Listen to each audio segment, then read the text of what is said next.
get into the real stuff here, like we do. So with us,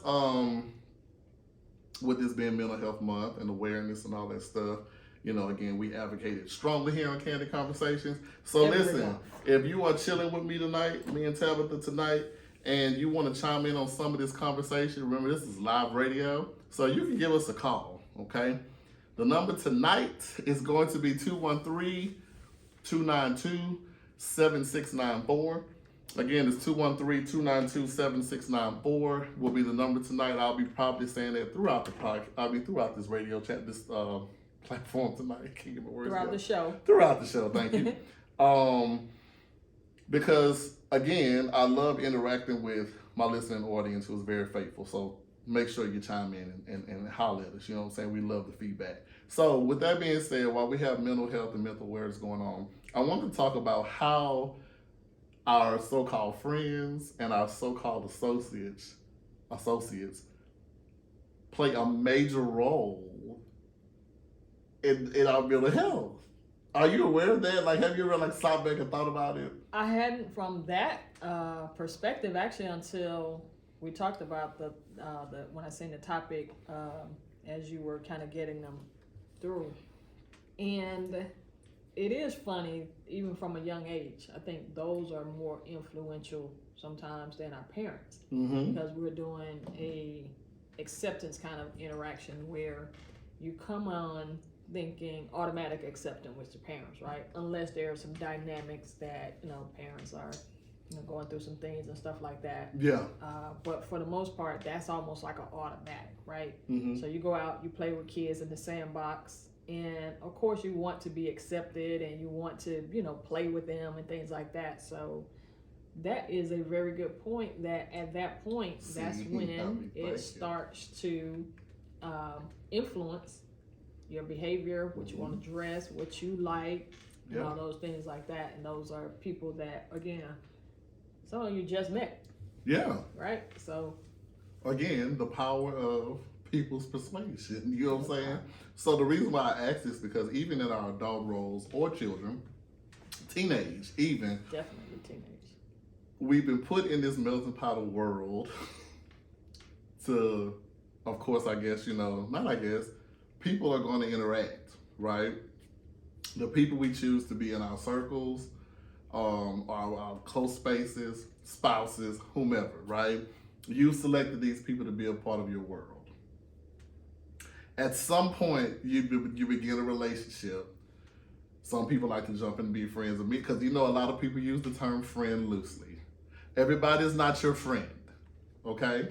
But you want to have that open heart to say, I want to see the best in these people, right? Then you develop a relationship. Then, once you build the relationship, you start having feelings, not like physical, not like just interact. You start human dynamic. You start loving these people, like, oh, these are my people. Attached to them. Attachment. I can count on them. I'm upset. I'm annoyed, right? And this is the stuff that really plays. Like, think about all these reality shows and this drama and all this stuff. They got to take a toll on your mental. Like, if I'm worried about my immediate family, so like you have a husband, you have a daughter, you know what I'm saying? That's your immediate. But then you have to take on other things that friends are not being considerate of, weighing stuff on you. So people are not, I'm sure, saying, hey, Tab, do you have the mental space for me to unload on you what I'm about to tell you? No, they're not going to do that. They just go ahead and unload it. So now you're taking all your stuff in your circle. Now you've attached everybody who calls and asks Tab for advice. Mentally, I'm like, I can't handle it. You know what I'm saying? So like, I will never forget this. Thank you, Tika, if you're listening. She's always told me, be aware of your people and ask them.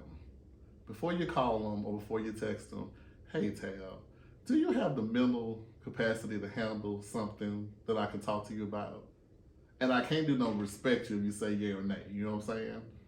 But I feel like when we have these friends and associates, we're bringing on their shit too. You know what I'm saying? And vice versa. And vice versa. I think, and that's where it works that's when it works, right? When I'm a sounding board, you're a sounding board. Not all. Yeah, go ahead. And some of us though are naturally in that role just because, like for example, me, I'm always giving somebody my 2 cents on something. So I can see how somebody would come and unload, so to speak, or have conversations with me because I'm always interjecting information even when I don't get asked. Why is that though? Why do you do that? Well, because I love to help.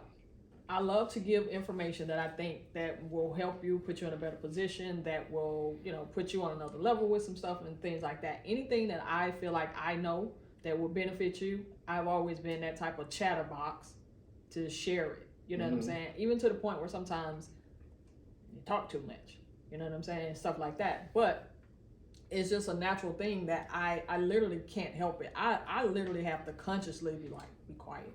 Like, they didn't ask you. You know what I'm saying? They're just talking. Right. You know what I'm saying? Right. You and I have had some conversations where you're like, let me get it out. Yeah. You know what I'm saying? But it's just a natural, I think some of it is part of our personality, right? Again, that you want to help. I think the inclination in most humans is that you want to help other people. It's just a natural part of what you are, which is why you see a lot of times people will risk their lives for strangers, right? Yeah, which I'm okay with. Right. But for me, that's in the form of talking. Yeah, right? yeah. So, like, I might not pull you out of a burning car Mm-hmm. now, but I talk you out of it. Yeah, and I'm okay with the natural ability to want to help somebody if God placed it on your heart. That's fine. What I'm talking about is the leeches, okay? Because you have people that will leech to your energy, right? And just feel like they have to unload and do malicious things that you're not paying attention to because you developed the I love this person. You know what I'm saying? Like, they could be doing some foul stuff to you, but you'll overlook it because of loyalty or longevity in friendships. And they just dumping all their mental stuff on you along with you having to deal with them. And you kind of like, okay, I'm worried about my friend, right? But then it's almost like the friend that's leeching is being selfish because, like, it's just so many avenues I can travel down. I'm saying, and you're with absolutely this right. topic. And and I know I say this, and I might sound like a fairy tale on it, but I literally, especially as I've gotten older, right? No one has ever said it to me the way you said it, like, hey, do you have the mental space to talk? So I've never, until I talked, I heard you and you saying what Tika had told you. I never heard it phrased in that way. But my friends in my circle, our code is, hey, you got a minute? We kind of instinctively know that if you're asking me if I got a minute, right? And they might say like, man, I need to talk. And then, you know what I'm saying, whether or not, okay, I can talk, or I'm gonna have to call you back, or hey, is it like, sometimes I'll ask like, do you have to talk like right now, or is it something that I might can call you back on because I'm blah blah blah, right? Yeah. But that's kind of like I think growing up in a scenario where you kind of felt like you had to ask for permission to do stuff, and you had quote unquote manners, home training as we used to call it back in the day. You kind of already thought to kind of go into it in a sense asking for permission, but not just in those words. Yeah, if that makes sense. Yeah. Like, some people are respectable about how they approach, right? But like I said, the people who just kind of like that have the selfish tendencies, they're not thinking about what you got going on. Oh no, this is me. This is me. So I wanted to go into this because, again, y'all can give me a call if you feel like your friends are leeches or they just spill it all over into your mental health. Yeah, just take. Every time you call them, every time they got something going on. Every time. 213-292-7601. 213-292-7601. Give me a call. And I'm sorry, 213-292-7694. My apologies. 213-212-7694 is the number. But when you take on so many different friends, right? Like, you may have, like, okay, what is your group number? Just give me a round number. 4, 5, your core group. Probably about 6 or 7. 6 or 7, okay. So it's 6 or 7 of you guys, right? Y'all know respectively, and you got a minute. You know, kind of like the codes of, I think you said something about sit on the couch or something last time we talked. Yeah. So last time, Shanti was saying, "Hey, I need couch time." We have one particular friend that would say, "Hey, I need couch time." Okay, so you kind of know what it is, right? So, you kind of know, but what happens if it's always couch time, just always couch time, just always couch time, just always couch time? You know what? And I think, to me, all of that kind of revolves around who you attract in your circle, right? Because, for one, if you have people around you that always taking, again, you have kind of created an atmosphere for that. Yeah. Not necessarily saying right or wrong, but that's an atmosphere that you've kind of created, right? At the stage of life that I'm in now, I literally surround myself with people who proactively, we ask each other. Yeah. You know what I'm saying? Like, hey, you know what? Or I might have been rambling. Hey, what you got going on today? Yeah. Hey, how's it going? So the communication is open. So the communication is definitely open. And what I've also found myself doing is that, because I have been in situations where if I'm talking to the person, I like wonder something, like, why did you even get out of bed? Right. You know, because it's that kind of conversation. Because I'm thinking, but what I've also learned is that it's therapy for me a lot of times too. Even though I might not be going through that specific situation, it is something that I can kind of relate to in another form that I learn from. And I love the one of the quotes, one of my favorite quotes from one of my favorite authors. He says, "You teach best what you most need to learn." So a lot of times when I'm having conversations about somebody, when they have shared with me or honored me with information like, "Hey, let me get your opinion on something." Yeah. I understand that, I might be giving you information and stuff like that, but at the same time, a lot of times I'm learning as I'm talking, right? So it's a two-way thing for me too. Yeah. This is, I think, why I like to do it so much. Okay. And that's fine. You know what I'm saying? That's okay. I don't know. I don't mind taking on because I love my core, right? It's the other stuff that I kind of don't like when I'm just in all relationships. Like when you have situations where you have friends that'll get along better than others. Oh yeah. Or they may have a little they may have a disagreement, and the disagreement can kind of be solved if you just have the talk or the communication, be adults about it, and stop living in your feelings. And then get out everybody else get out of other people's head. Other people in your group have to kind of not decipher what happened, and not even there. Like, okay, so Tab and Carolyn had it out, but now whoever's in that same group got to say, well, am I on Tab's side or am I on this person's side? Do I try to fix it? Do I intervene? Do I let it play do out? I let it play out? Or am I not supposed to hang out with this person because this person has a problem with this person and I see you on social media with the person that it's a lot. You know what I'm saying? It's like, how do you you fix those things? Because that's mentally impacting on people's brain. You know what I'm saying? Absolutely. Like, I feel like in a perfect world, let's just talk about it, have the conversation, deal with it, and decipher if we're going to continue to be on the same level of friendship or we mean you have to step back. Because everybody sometimes just don't go on beat the path. Yeah. But don't sit there leave me with no closure or leave the other group members with no closure. Or, it's just stuff like that. Well, I think so, but I think it's important too that sometimes we have to give ourselves closure, right? Because sometimes that closure may not look like what you want it to look like, and you probably been better off if they kept it, right? Because sometimes closure comes with blame, right? It's not it always accepting. Is. Well, in some cases. In some cases, I take that back. So with that being said, for me, what my measure usually is the value of the relationship, right? If it's like you and I are thick as thieves, as they say, then I'm gonna make the effort to hey, what's going on? So let's say if it's you and let's say John, and you guys going in, I may come to both of you guys and say, hey, kind of what happened? Is this repairable, or should I step out? Is it something you need me to do, and all that type of stuff, right?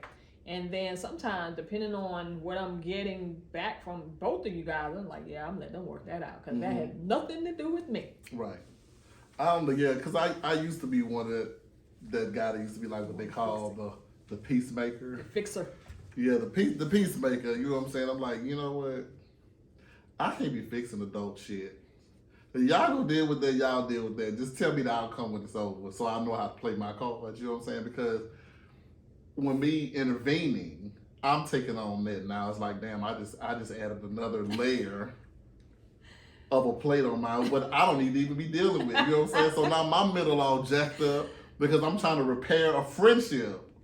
You know what I'm saying? May have run its course. They may have run its course, and I might be stressing a bit more than you. Like, damn, we were good. All of us were great, man. Here come y'all effing it up, and now I gotta sit here and see if I want to fix it. Tab, do I want to fix it, or do I want to sit here like, okay, Tab, what's wrong? Okay, tell me what happened. Is there any way you can fix it? Do you think you can talk about it? Can you take your feelings? I'm having to give you all of these like things, right? But why am I having to do that? You know what I'm saying? But I like being the fixer or the peacemaker because, again, sometimes I like being the person on the outside that's able to at least shed some light. Now, again, what my core will tell you that I will ask, like, well, hey, what do you think about this? Or do you think this should go there? And if the answer is like no, or I'm not ready, or something like that, I will kind of leave it alone. But because I value relationships, especially as I get older, you know what I'm saying? It's the relationships that matter. And those are that if I can hold on to it, you know, not at, of course, a great mental cost or financial cost either. But I just value those more now. You know what I'm saying? I want to be around my friends. I want to be around my family and stuff like that. So if I have to be the one that steps in to say, hey, you know, I don't think that person meant it like that and some other stuff. And that's like in the Greek mean, get somebody else to do it. How you about to do it? 213-292-7694 is my number. Give me a call if you feel like talking to me. And let us know if you'll step in. If you'll step in or you just want to take on your friend's mental anguish. Like, I mean, you know, you love your friends, you know what I'm saying? You want to try to give them the best advice possible, but some self got to be involved. You got to start working on these things yourself.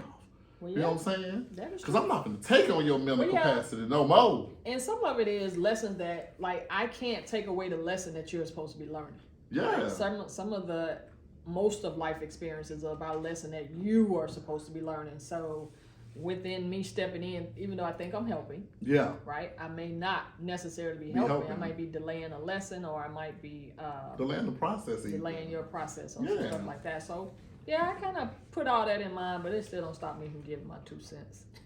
Hey, that's you. I ain't got time. Of course, 2 cents trademark. Hey, listen. All right, y'all. So we're going to move on. We're going to shift topics because I've always been kind of curious about this, right? Huh? Okay, yeah. Yeah, don't worry about it. I got it. What is the difference between, what is love and what is being in love, right? Because I know some people know what it's like to love, have the love for people, have the love for things, activities, music, whatever, right? But some people don't know what it is to be, or haven't ever felt the being in love and what that causes and what that comes with, and how does that be on your mental path too? Because I think when people say, I'm in love, I think people kind of use the word a little loosely, like friendship. You know what I'm saying? Especially in relationships. I met somebody 2 weeks ago, I'm already in love. I think I'm in love. How do you think and not know?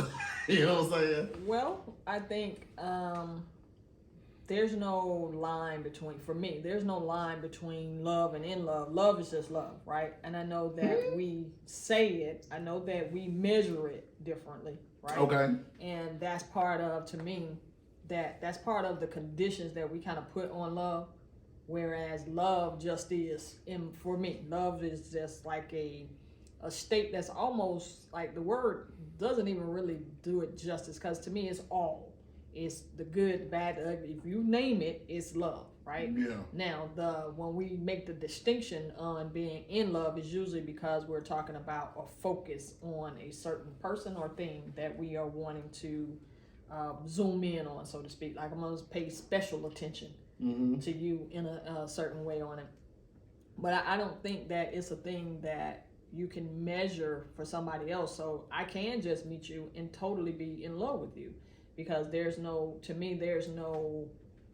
parameters on how you define what is in love. Like if I define it as I have an instant attraction to you, I just know we vibe, we connect, and that, I think, to me, that's a better word, a connection, that I would feel more comfortable with using, as opposed to, again, because love for me is so broad, and there's nothing you cannot put in love for me. So you believe in the whole love at first sight thing, or I believe connection, or whatever? all. Wow. Because I don't know how you can measure, since time is never, even though we measure time in minutes, days, and stuff like that, we know time never stops, right? So how can you confine a feeling to time? I don't know. I'm asking. No, I'm asking you too. I don't know. Listen, but I'm just saying that time is a construct to measure, so that we can kind of move about in a more concerted way, where we kind of, where we're not all over the place, right? Because if I just told you, if we didn't have the constructs of time, if I said, gee, I'm going to meet you over at the store, obviously you don't know when that is, right? Mm-hmm. So, unless you tell me. time, right? So time is, what we use to measure spaces and things of that nature, right? To kind of help us keep some stuff together. But I don't know how you could turn around and then say that love exists within time.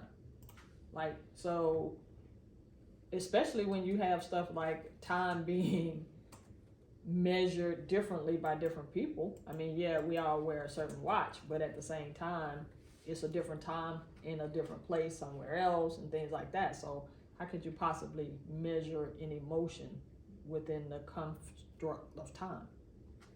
Well, I think all things are done with time. There's a time for healing over past traumas. There's a time for healing from abuse. There's a time for healing. There's just a timeline. Some people take longer than others, right? Even when you're trying to get to know people, or your spouse or whomever, right? You don't feel like, and this is just me, I'm just asking, do you feel like there should be a time frame on building and getting to know and then eventually fall in love, or you feel like it can happen? Because I know people do. I know people honestly believe that there's a love at first sight, there's a connection at first sight, or whatever, but you don't think it takes time to get to know these people's ins and outs, and then try to learn how to learn to fall in love with this person or whomever, or even relationships or jobs? Even you got to learn to get to know somebody is different than me loving somebody. Now, eventually it goes to that though, right? It does, but for me to love and then decide whether or not I want to be with you and live with you and all the other stuff, that's a whole different type of thing as far as I'm concerned. Mm-hmm. But I know what you're saying about, even when I say that I'm in love with somebody, I can still be in love with you without it being measured by the constraints of time. Because again, then you're saying, so you're literally telling me, so is that 24 regular hours, 24 business hours? How are you then measuring the hours, the days, the minutes, and things like that, if you're going to say, well, all right, be with this person for 90 days. Okay, is it 90 days the exact same time? Like, so I gotta, how do you? Well, I don't know as far as constrained at the time, because when I'm reading the definition of it, it basically says it's an intense affection. So it's more like a feeling. Right. So can you put a time on my feeling? I mean, I can't personally. No, I can't tell you. Put it on yours? I mean, can nobody? No, you can't really put a time on feeling, but I don't know. I think it's a little. The line can be drawn because I'm not gonna walk with you. Oh, I love you. But I mean, I might do. People have done that. They've been married forever and ever, right. And then you have people that have dated for eons of time, get married or whatever, break up the next day. You know what I'm saying? Stuff like that. So I think, again, it's something that in the moment for you with how intense it is. You know what I'm saying? I've never felt that. Have you felt this? Well, obviously you have. Well, yeah. I mean, yeah, I have. And for me too, I think it kind of also boils down to what you're attracted to. I think now, again, the love itself does not determine, I don't determine whether or not I'm attracted to you by loving you. But when we're talking about going into the scope of the intensity of what we also call in love with somebody or whatever like that, then that's to me when other factors may come in and influence like how intense my love is going to be. Okay. Or it's going to be expressed. I'll say that. Right, because I know what it is to love people, right? Because that's just what I do. I just love people. Do you look at your clock and say, well, no, like I don't love people immediately. Like I've it's like the people that I've interacted with or worked with, and I just these people you see every day. Or, you like when you were going in the office, you see people every day. And you're like, oh, this is my coworker. I love my coworkers. Or your friends. Oh, I love my friends or whatever.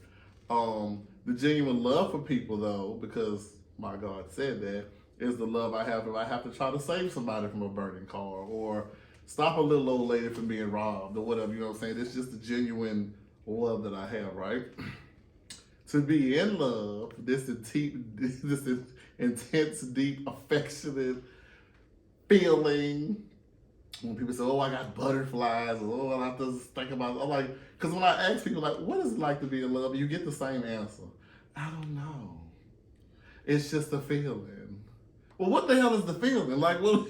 Well, but that's where it gets gray, because if I describe to you the feeling that I'm having, how are you still going to know what it is? What it feels like? It's no different than when people eat frog legs. And it tastes like chicken. Right. What it tastes like. It tastes like chicken. Anybody what something tastes like. And you remember we joked about that. Right. I said I stopped doing that. Mm-hmm. Because for one, I'm like, your taste I'm not going to have your taste. Right. So, you know what I'm saying? But it's something that we do to try to grasp at least some type of commonality to give me like an idea of it. So if I tell you like what it is for me, when I'm in love, it's almost as if I just see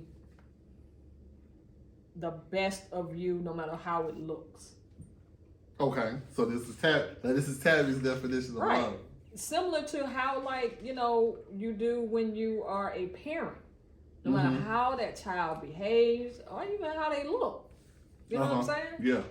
It is not even a question. It's just there, right? It's just it's a feeling and it's a because they were with you for 10 months? Absolutely, that definitely plays a role into it. But it's the same thing when you adopt. Yeah. When you know what I'm saying, when you're a foster parent, in the case where people are doing the right things or stuff like that, it's nieces, nephews, your friends' kids and stuff like that. It is just a genuine connection that transcends anything that you really could put on paper or describe or something like that. You know what I'm saying? I want to ask it because I know people again use the term loosely, like friends, right?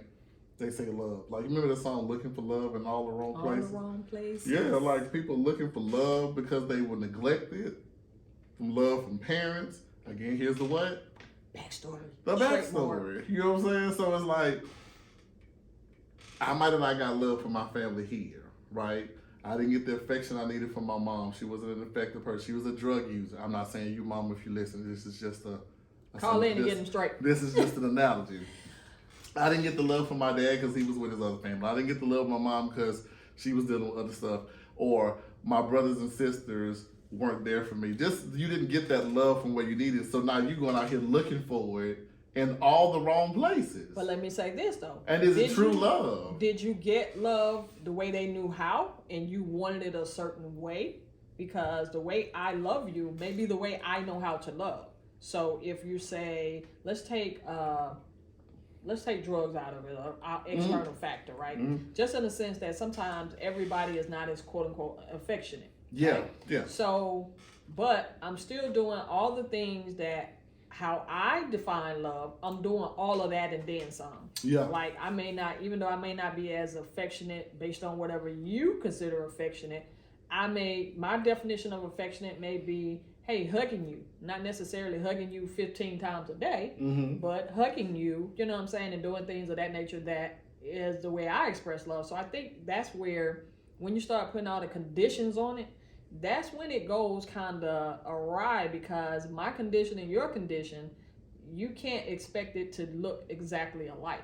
Well, I don't think people intentionally put conditions on love. I think people look for it.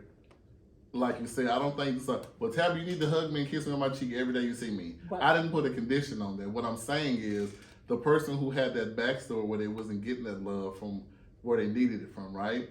But that's what I'm saying. Maybe they were getting it, but the way they interpret it. You see what I'm saying? I get what you're saying. They didn't feel that that's Right. what It didn't was. It translate didn't give them their just reward feeling of I'm getting love. So again, something happened where this person didn't feel like it. They didn't communicate and address it and say, "Hey, mom, dad, sister, cousin, husband, wife, or whatever. You wasn't giving me what I needed. This is why I stepped out on my marriage, or this is why I didn't get the attention I needed. So I did A, B, and C." Right? So in the case of kids or relationships, I honestly feel that one, if I'm a parent, right, and I didn't get the love that I wanted from my parent, right, and I'm a new parent, I'm gonna learn from that action, right? I'm gonna learn, well, my mom didn't show me this, but I'm gonna make damn sure. You hear parents say this all the time. My mom and him didn't give me A, B, and C, but I'm gonna make damn sure that my kid doesn't suffer financially or blah blah blah blah blah. You know what I'm saying?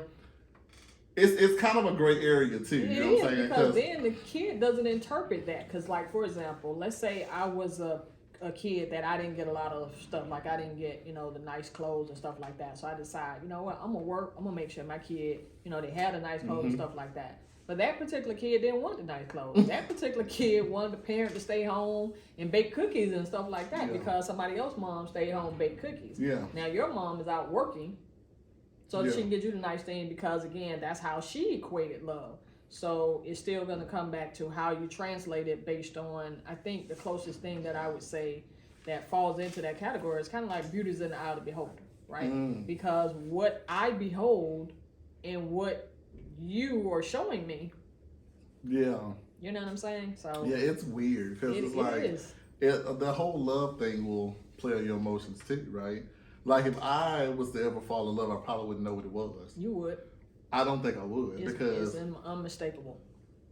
In what sense, though? In the sense, are you saying that feeling that we're talking about? Yeah, and that's why me describing it, the best thing that they said on what you looked up was the intensity, right?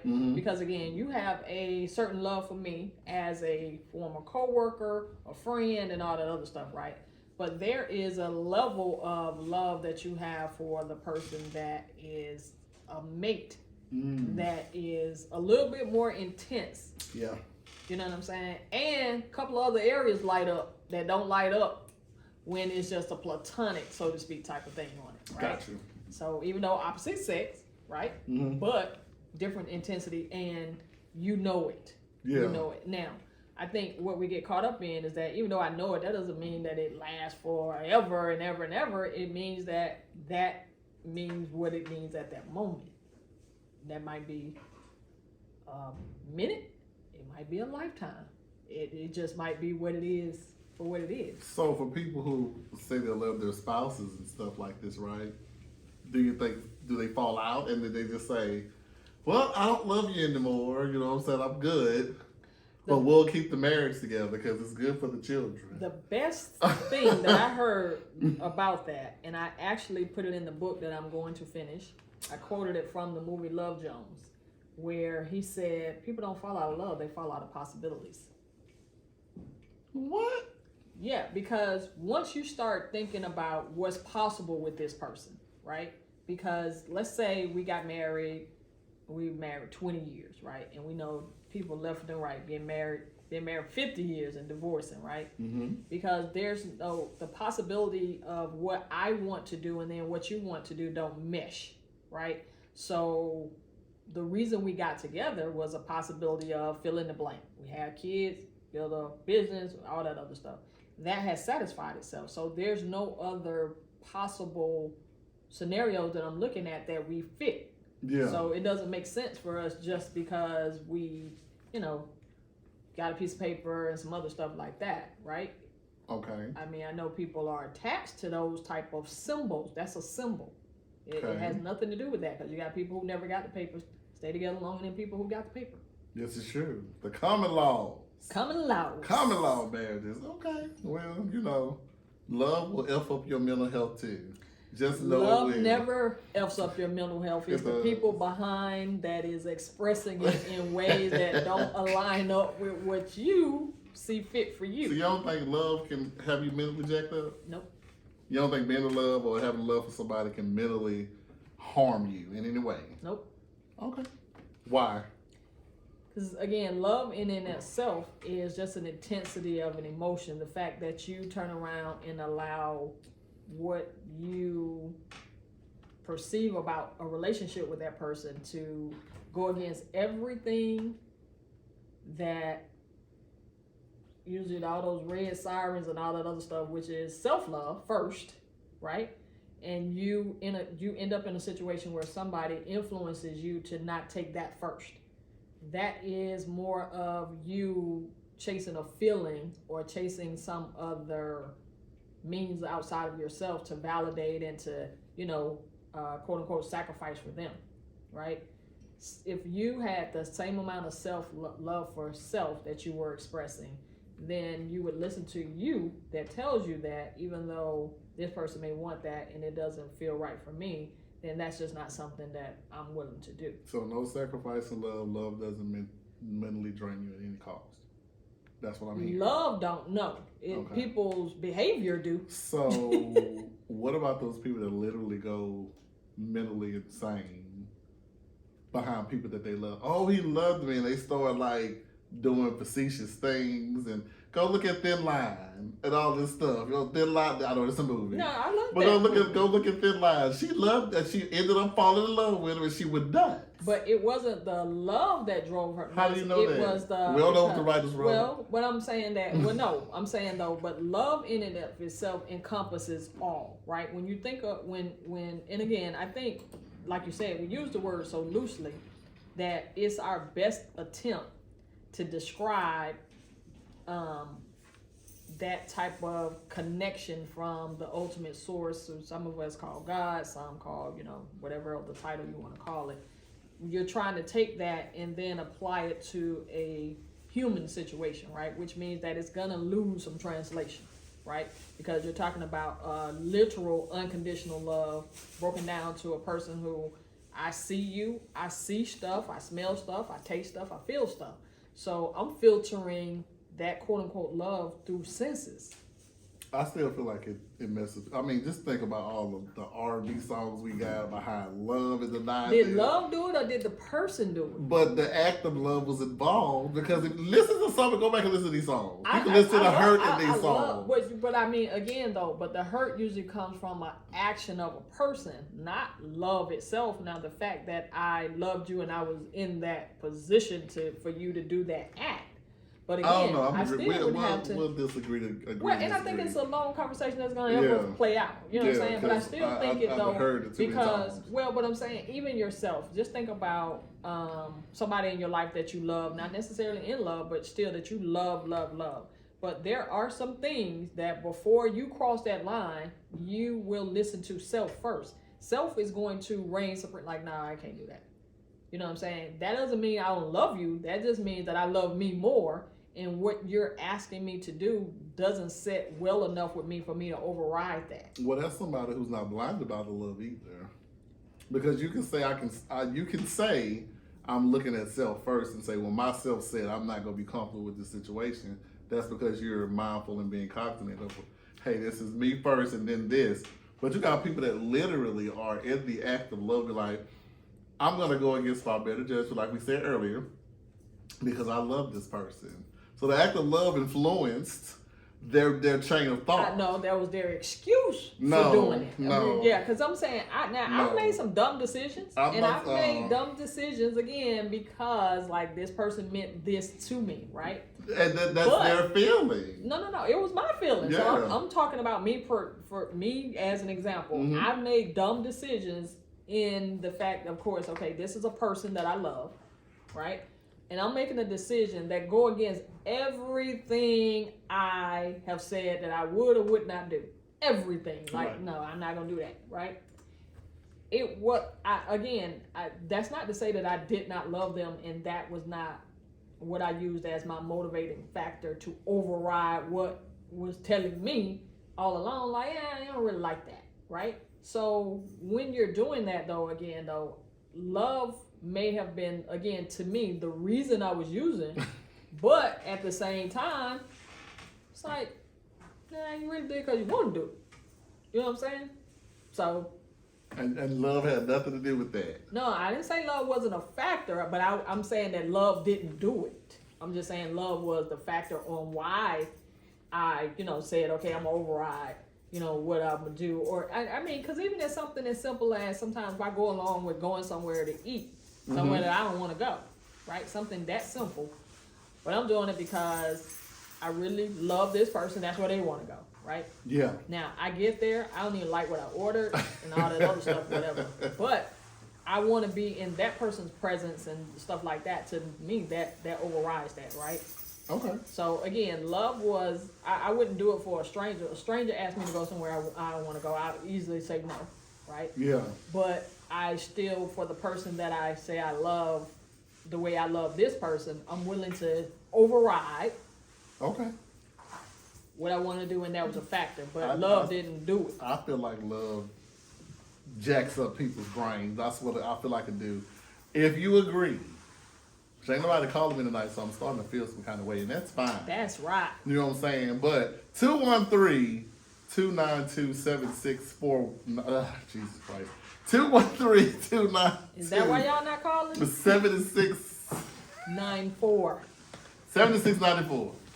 We have so many numbers here sometimes, Right. but it's 213-292-7694 is the number if you want to chime in on your thoughts about love. What is love? What it's like to be in love? And will it drive you mentally nuts? Because I think sometimes it do. I mean, I just watched some movies. I was watching Misery the other day. And some of these love movies, I'm sitting here like, damn, this is a little Wanda act. Got these people acting crazy. Of course, it's a movie. I get it. Yeah. But it's just like, even with like what's love? Like, okay, what's love got to do with? I can tell you though.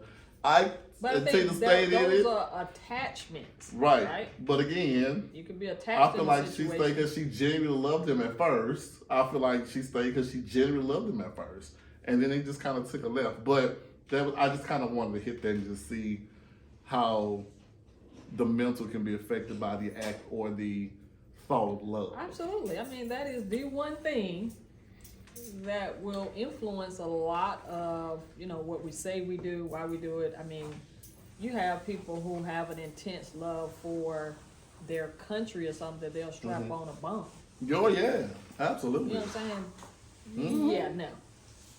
You know what I'm saying? So, and that's why I say that I think that is a driving force on how they say that, use that. But again, when you describe what love is, can love be what you, how we, equate it with, again, the unconditional, I don't want to use love again, connection that we have with, source, Come on, God, and all those connection. other things like that, and then it makes you go drop a bomb or do something to somebody that you wouldn't want. Ain't that much love in the world. You feel me? Okay, well that was good. I just kind of wanted to understand because like I've had conversations but I loved. Okay, you thought you did, but and I just watched a couple movies. It's kind of like I'm telling you when I'm doing this show and I'm thinking about stuff, just kind of like All the research and development Yeah, that goes it's into it. Nobody ever played on that topic. I don't think I ever heard how if love played on mental health. Anyway, Tabby, what's the meaning of life? Fried chicken. What do you Now, think? ask What do you me think our meaning? tomorrow.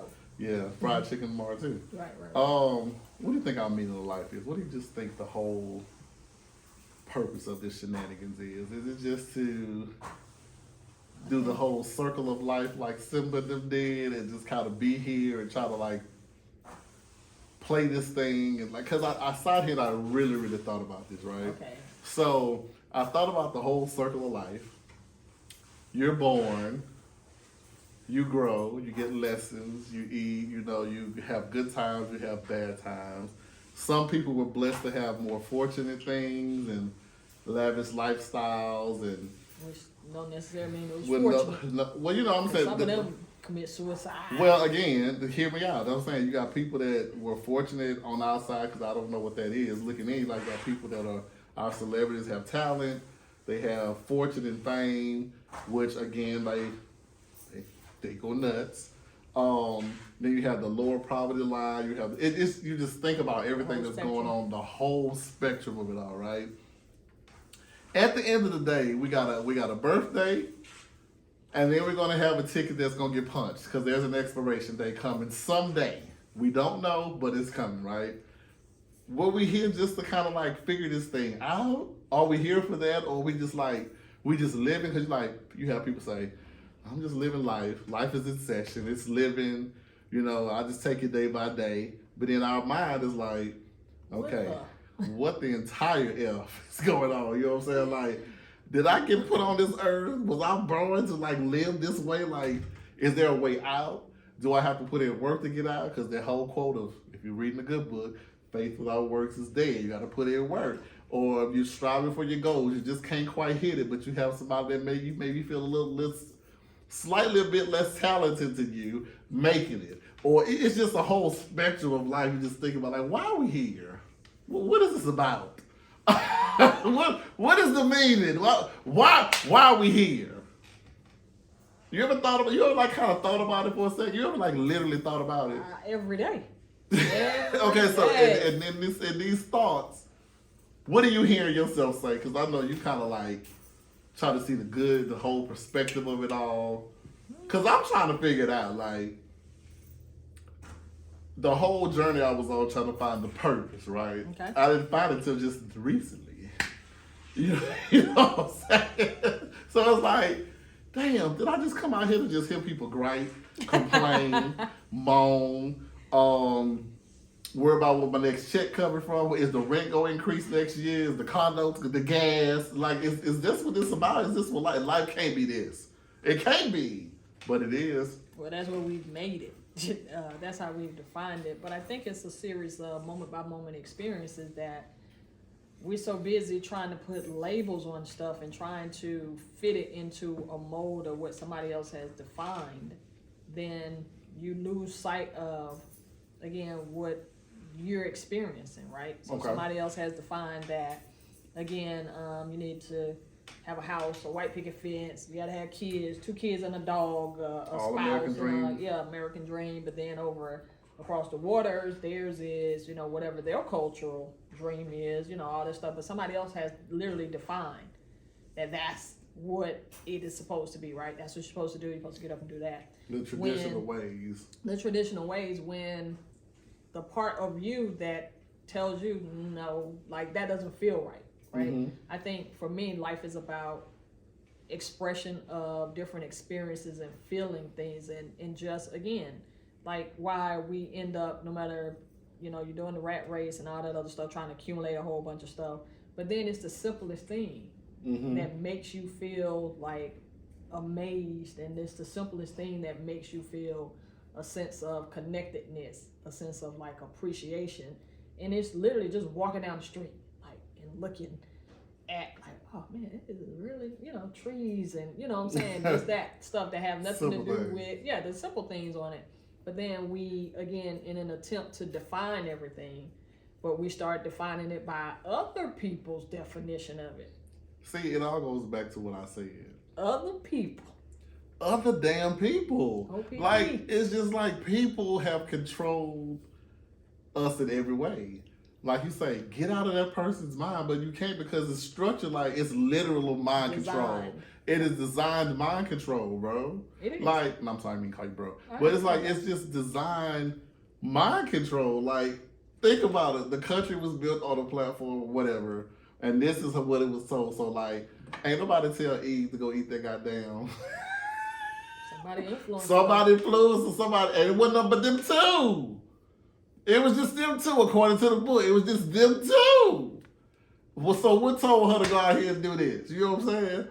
But that's just another story. Like, but it's like people influence and have so much control over your thoughts and your measures and your what you're gonna do, and I don't understand it. But that's why, like, the whole space of looking outside of yourself.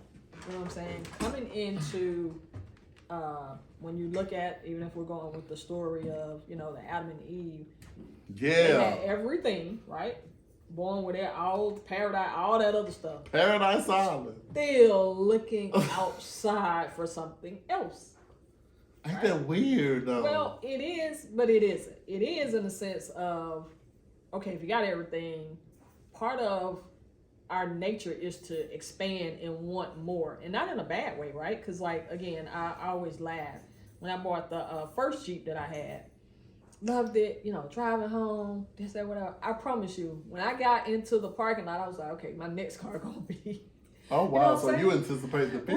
Right. I'm already wanting more, not in a bad sense. Not that I wasn't appreciative of my car, because people will tell you I literally put like 400,000 miles on that Jeep. I like that Jeep so much, right? So I did. I was appreciative of it, but part of evolution, and not the coming from apes and all that type of stuff, evolution, but just the growth of humans are to do more, to want more, and to be more in the experience, right? And that's why I think sometimes we do elaborate stuff, right? Stuff, you know, is never something just kind of really simple, in the sense of, even when we take a walk, then I want to walk a mile. You know, I don't want to walk just around the cul-de-sac. Then I want to walk longer than that. I want to show myself I can walk for the experience of it, for the pure joy of the experience. I don't know if I agree with the pure joy of it, but I just feel like, I don't know. I just look at different things, and I'm very observant. Even when I'm driving, I'm looking, and I'm like, damn, did this person ask? And I'm sitting here like, what was the backstory for this person now to be under this bridge, sleeping in a tent? Or when I pull up to an intersection, what was the backstory of this person who's holding this sign saying, I'm a disabled vet and I need help? Like, it's almost like you want to have a conversation with God. Like, did you just, which I can understand because I've had conversations with people like, if God was this, then why are there people with cancers and diseases and homelessness, and the hospitals are overflowed with this stuff? And I'm sitting here like, and you almost want to say, damn, why is that? You know what I'm saying? Why do we have sickness? Why do we have that in the vows?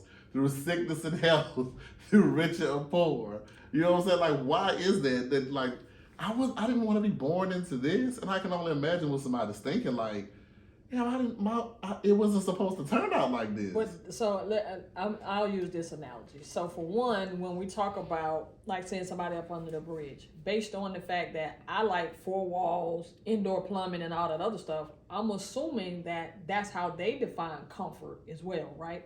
Now, not saying that everybody's up under the tent, voluntary or whatever like that, but as I was going through a real, like, you know, hey, somebody need to make this make sense and all that other stuff for me.